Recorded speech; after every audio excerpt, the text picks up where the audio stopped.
Summer days. The early summer days on a farm are the happiest and fairest days of the year.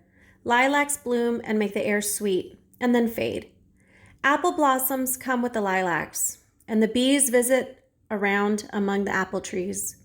The days grow warm and soft. School ends, and children have time to play and to fish for trouts in the brook. Avery often brought a trout home in his pocket, warm and stiff, and ready to be fried for supper. Now that school was over, Fern visited the barn almost every day to sit quietly on her stool. The animals treated her as an equal. The sheep lay calmly at her feet. Around the 1st of July, the work horses were hitched to the mowing machine, and Mr. Zuckerman climbed into the seat and drove into the field.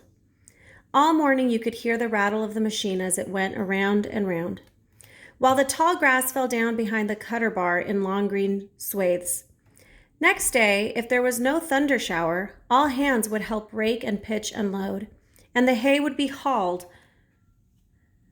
to the barn in the high hay wagon, with Fern and Avery riding at the top of the load. Then the hay would be hoisted, sweet and warm, into the big loft, until the whole barn seemed like a wonderful bed of timothy and clover. It was fine to jump in and perfect to hide in, and sometimes Avery would find a little grass snake in the hay and would add it to the other things in his pocket. Early summer days are a jubilee time for birds. In the fields around the house, in the barn, in the woods, in the swamp, everywhere, love and songs and nest and eggs. From the edge of the woods, the white-throated sparrow, which must come all the way from Boston, calls, "Oh, Peabody, Peabody, Peabody." On an apple bough, the phoebe teeters and wags its tail and says, "Phoebe, Phoebe." The song sparrow, who knows how brief and lovely life is, says, "Sweet, sweet, sweet interlude, sweet, sweet, sweet interlude." If you enter the barn, the swallows swoop down from their nest and scold, "Cheeky, cheeky," they say. In early summer, there are plenty of things for a child to eat and drink and suck and chew. Dandelion stems are full of milk. Clover heads are loaded with nectar. The frigid air is full of ice-cold drinks. Everywhere you look is life, even the little ball of spit on the weed stalk. If you poke it apart, has a green worm inside it. And on the underside of the leaf of the potato vine are the bright orange eggs of the potato bug. It was on a day early summer that the goose eggs hatched. This was an important event in the barn cellar. Fern was there, sitting on her stool when it happened. Except for the goose herself, Charlotte was the first to know that the goslings had at last arrived. The goose knew a day in advance that they were coming. She could hear their weak voices calling from inside the egg. She knew that they were in a desperate, cramped position inside the shell and were most anxious to break through and get out. So she sat quite still and talked less than usual.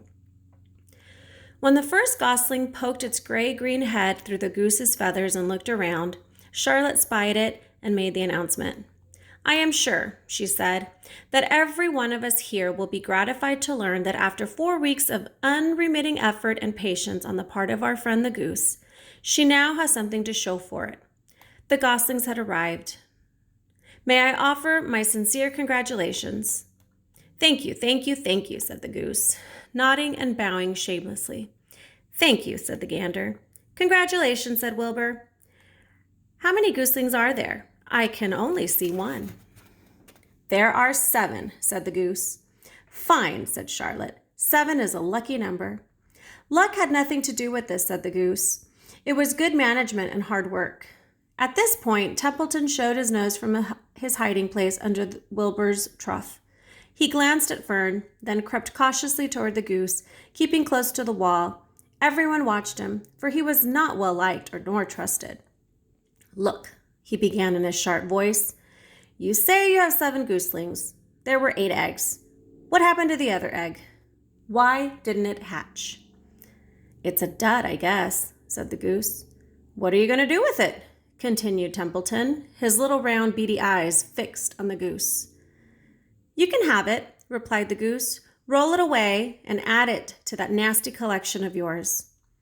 Templeton had a habit of picking up unusual objects around the farm and storing them in his home.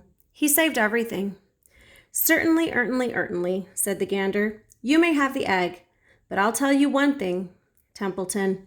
If I ever catch you poking your ugly nose around my gooselings, I'll give you the worst pounding a rat ever took. And the gander opened his strong wings and beat the air with them to show his power. He was strong and brave, but the truth is, both the goose and the gander were worried about Templeton, and with good reason. The rat had no morals, no conscience, no scruples, no consideration, no decency, no milk of rodent kindness, no compunctions, no higher feeling, no friendliness, no anything. He would kill a gooseling if he could get away with it. The goose knew that. Everybody knew it. With her broad bill, the goose pushed the unhatched egg out of the nest, and the entire company watched in disgust while the rat rolled it away. Even Wilbur, who could eat almost anything, was appalled. Imagine wanting a junky old rotten egg, he muttered. A rat is a rat, said Charlotte. She laughed, a tinkling little laugh. But, my friends, if that ancient egg ever breaks, this barn will be untenable. What does that mean? Asked Wilbur. It means nobody will be able to live here on account of the smell. A rotten egg is a regular stink bomb. I won't break it, snarled Templeton. I know what I'm doing. I handle stuff like this all the time. He disappeared into his tunnel, pushing the goose egg in front of him. He pushed and nudged till he succeeded in rolling it to his lair under the trough.